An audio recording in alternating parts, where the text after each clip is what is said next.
कोणीतरी मला सांगितलं ना, की जसं ओला, उबरवाले हे लोक आहेत, म्हणजे ज्यांच्याकडे एकही गाडी नाही, ते लोक त्याचे मालक आहेत. किंवा मला वाटतं प्रसन्न ट्रॅव्हल्स वाल्यांकडे काही हजारो गाड्या नाही आहेत त्यांच्याकडे. ते जे म्हणजे माइंड किंवा ब्रेन ज्यांचं असतं, तो हजारो लोकांना कामाला लावू शकतो चांगल्या अर्थाने.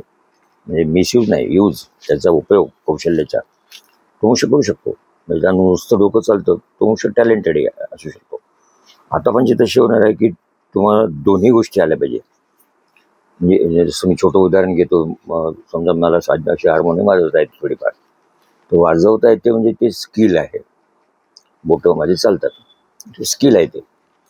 आणि मला जर ट्यून कंपोज करता येत असेल एखाद्या गाण्याची, दुसऱ्यांच्या गाण्याची ट्यून मी वाजवत असेल, ते महत्त्वाचं नाही आहे. मला ट्यूनसुद्धा कंपोज करता येत असेल, ते माझं टॅलेंट असू शकतं. किंवा मी कागदावर स्टाफ नोटेशनमध्ये त्याचं नोटेशन लिहू शकत असेल, नोटेशन लिहिण्याचं त्याचं पण एक स्किल आहे, ती जी कॅलिग्राफीसारखं आहे ते, त्याचा एक विशिष्ट प्रकारचा पेन पण असतो. तर स्किल आणि टॅलेंटचं कॉम्बिनेशन त्याची गरज असणार आहे. आता मग आमच्या काळात सर्टिफिकेटच बघायचे नसते. तर मला एका ठिकाणी मला वाटतं गरवार इन्स्टिट्यूटमध्ये एक प्रोफेसरने आमच्याशी चर्चा असायची कधी कधी.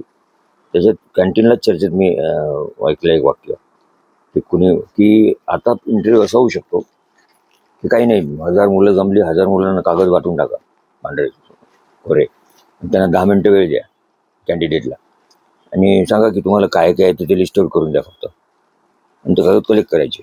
मी समजा एम्प्लॉयर असेल तर 1000 लोकांना कागद वाटणार, काय काय आहे ते लिहून द्या. मग ते लिहून देतील, आपण बघायचं आपल्या कामाचं काय आहे काय. म्हणजे खूप गोष्टी येतात, पण आमच्या कामाच्या पाहिजेत, एम्प्लॉयरच्या कामाच्या पाहिजेत. ही गोष्ट आयडिया आमची फार क्लिअर झालेली आहे, कारण माझा विषय तो होता शिकवण्याचा व्यवसाय शिक्षण. त्यामुळे आयडिया क्लिअर झाल्या काय हवं आहे, पण आपल्याला ते येतं की नाही ते आणखी वेगळंच आहे. आणि ते म्हणतात मग, म्हणून आम्हाला लोकांचा प्रॉब्लेम करतो, आयडिया आणि इम्प्लिमेंट करणे या दोन आणखी वेगळ्या गोष्टी आहेत. म्हणजे तुमच्याकडे आयडिया येऊ शकते पण इम्प्लिमेंट पण करता आली पाहिजे, आणि दोन्ही एकत्र येणं त्या लोकांची गरज आहे. आता नवीन आयडियाज पण इम्प्लिमेंट पण करता आले पाहिजे. इतकं सोपी नाही येते, परंतु कमीत कमी तसं वाटणं की आपल्याला तसं आलं पाहिजे हेही नसते थोडक्यात. तर आमच्या इथे प्रयोगशाळेमध्ये आम्ही ते प्रयोग करतो की तुमचं स्किल पण पाहिजे, थोडं टॅलेंट पण पाहिजे, त्याचं कॉम्बिनेशन पाहिजे. आपला भारत ग्रेट होता एकेकाळी असं म्हणतात, तो खरोखरच असेल. कारण मी बघितलं काही शब्द आपल्याकडे असे, जसं 64 कला नावाचा शब्द आहे. आता आमच्याकडे माझ्या सिस्टरकडे एक कार्यक्रम असतो 1 मेला, आणि ते गेट टुगेदर नसतं, कुठला तरी विषय घेऊन आम्ही एकत्र येतो आणि त्याच्यानंतर मग तिथे एक सॉर्ट ऑफ गेट टुगेदर पण असतं. पण त्यात ते आम्ही महत्त्वाचे विषय घेतो. मी कुठेतरी ऐकले की, म्हणजे मागे आम्ही एक विषय सेन्स ऑफ ह्युमर पण घेतला होता, की विनोदबुद्धी जर नसेल तर तुम्हाला अडाणी समजतात.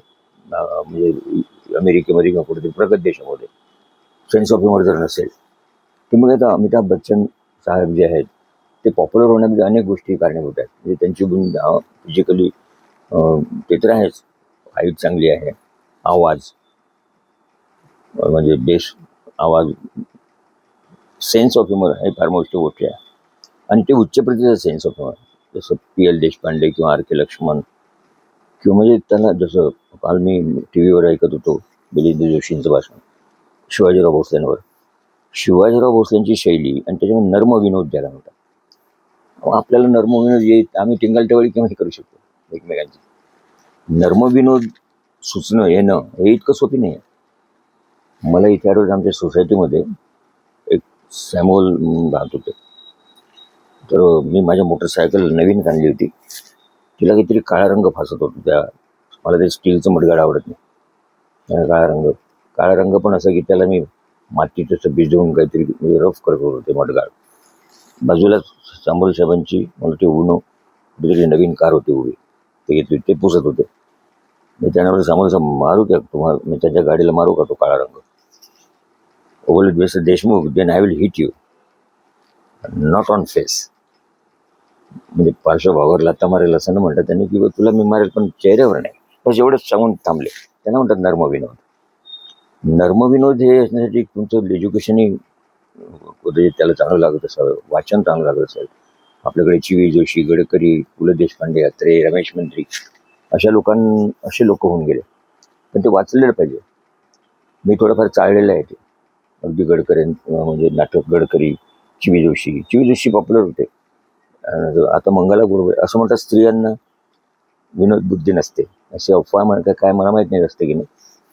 पण मंगला गोडबोले नावाच्या इथल्या मोठ्या विदुषीला लेडी पीएल म्हणतात, असं मी कुठे ऐकलं आहे. लेडी पीएल म्हणजे पु ल देशपांडेच्या दर्जाचं. मग आम्ही ते मंगला गोडबोले वाचायचे की करत आहे का तसं. तर मंगला गोडबोले आहेत, म्हणजे सेन्स ऑफ ह्युमर आहे त्यांना. आणि पुण्यात खूप स्त्री आहेत की त्यांना सेन्स ऑफ ह्युमर आहे. पण आता हे सगळी चर्चा याच्यातनं निष्पन्न काय झालं तर तुम्हाला काहीतरी आलं पाहिजे. म्हणजे हातांना डोकानी हात वापरून काहीतरी आलं पाहिजे. म्हणजे ते कला, 64 कला, स्किल, आता त्याचं महत्त्व आलेलं आहे. सेन्स ऑफ ह्युमरचं महत्त्व आहे की नाही मला माहीत नाही आता, परंतु स्किल आणि टॅलेंटचं कॉम्बिनेशन आपल्यात असलं पाहिजे. आता आमच्यात समजा नाही आहे, मग काय करायचं? आधी त्याचं चिंतन करायचं की ते आहे की नाही शोधायचं. समजा नाही आहे, मग आता काय करायचं? आणि दुसरं म्हणजे कुठल्याही प्रॉब्लेमवर सोल्युशन काढणाऱ्या लोकांचं महत्त्व येणार आहे. म्हणजे कोरोना आला, कॅन्सर आला, किती घातक. पूर्वी प्लेग यायचे आपल्याकडे, सगळे ओरडायचे लोक, पूर्ण भारतभर प्लेग आला. मग जसं कोरोनात आमच्या लक्षात आलं की ते लस नावाचं छोटंसं जे प्रकरण आहे, लस हे काढणाऱ्याला महत्त्व येत असतं. तुम्ही किती ओरडा, मग ते आम्ही कसं केलं तसं केलं, कोरडात काय कामं केली. लस काढणारा मनुष्य टॅलेंटेड असतो, म्हणजे बुद्धिमान असतो. तर ही गोष्ट आता आजच्या काळात भयंकर आवश्यक आहे की प्रॉब्लेम तर कोणी सांगतं. ग्लोबल वॉर्मिंग चालू आहे, युद्ध सगळ्यात महत्त्वाचा प्रॉब्लेम आहे. नैसर्गिक आपत्ती तर आहेच आहे. याची चर्चा करण्यात वेळ घालू नये. मला पण आवडतं चर्चा तर कोणाला आवडते. आम्ही कॉफी पिताना काही पण बोलू शकतो. आमचा विषय आहे चाय पे चर्चा. आता चर्चा, चिंतन, डिस्कशन, डिबेट हे चालत राहणार. ते एंटरटेनमेंट पण आहे आपल्या लोकांचं. परंतु उपाय त्याच्यावर काय असू शकतो? युद्ध, आता हे तिसरं महायुद्ध समजा झालं, ॲटॉमिक एनर्जीला एकमेकांना भीती दाखव, तर मोठमोठ्या लोकांना याची गरज पडते, बॉडीगार्डची.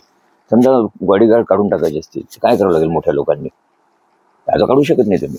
थोडे फेमस झाले की तुम्हाला बॉडीगार्ड लागते, कारण त्या जीवालाच धोका असतो. मग जीवाला धोका चांगल्या लोकांच्या, ही समस्या आहे जगात. याच्यावर सोल्युशन पाहिजे ना काहीतरी. म्हणजे मी मोठा होणारच नाही मग, कारण मोठा झालं की ते जीवाला धोका. बॉडीगार्ड आमच्या काही आपण बोलतो काय असं काहीतरी कॉन्ट्रोवर्शियल होतं की जीवालाच धोका. मग जीवाला धोकाच होणार नाही असं बोलता येणार नाही का? हे सोल्युशन आहे त्याच्यावर. काही बोललं की जीवाला धोका नाही बोलायचं ना मग तसं. आता आम्ही पण काही पण बोलू शकतो, आम्हाला मारामाऱ्या करायला घरात लोक येऊ शकतात. ते कुणालाच जमतं. सोल्युशन हे आहे की समजा बॉडीगार्ड ठेवायचेच नसतील, म्हणजे असं काही विद्वत्ता असू शकते का? असं तुमचे काही विचार असू शकतो का? जगभर तुमचं स्वागत होतं आणि बॉडीगार्डची गरज नाही. याच्यावर आपण चिंतन करू शकतो, चर्चा करू शकतो आणि इंटरेस्टिंग होऊ शकतो.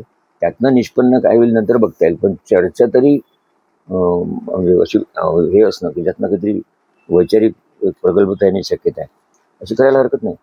चहा कॉफी पिताना काही करता येईल आणि मित्रांमध्ये तर विषयाला बंधन नसतं. आमचा उद्देश चाय पे चिंतन, चाय पे चर्चा जो आहे. आणि जरी हा स्टुडिओ असला तरी म्युझिकच्या वर्षाने त्याला प्रयोगशाळा म्हणतो. पण आमच्या संस्थेचं नाव प्रयोग होतं. आम्ही जेव्हा विद्यार्थी होतो तेव्हा फार चांगले लोक सोबत होते, प्रोफेसर्स होते. तर ते प्रयोगच नाव, परंतु प्रयोग करणं मी क्रिएटिव्हिटीला वाव असतो. तो चुकत नसतो, प्रयोगाचा रिझल्ट असतो काही. म्हणून प्रयोग, म्हणून चर्चा, चिंतन. Thank you very much. चहा कॉफी देताना काहीतरी निष्पन्न झालं पाहिजे बौद्धिक, अशी आमची इच्छा आहे. तर आता मी थँक्यू.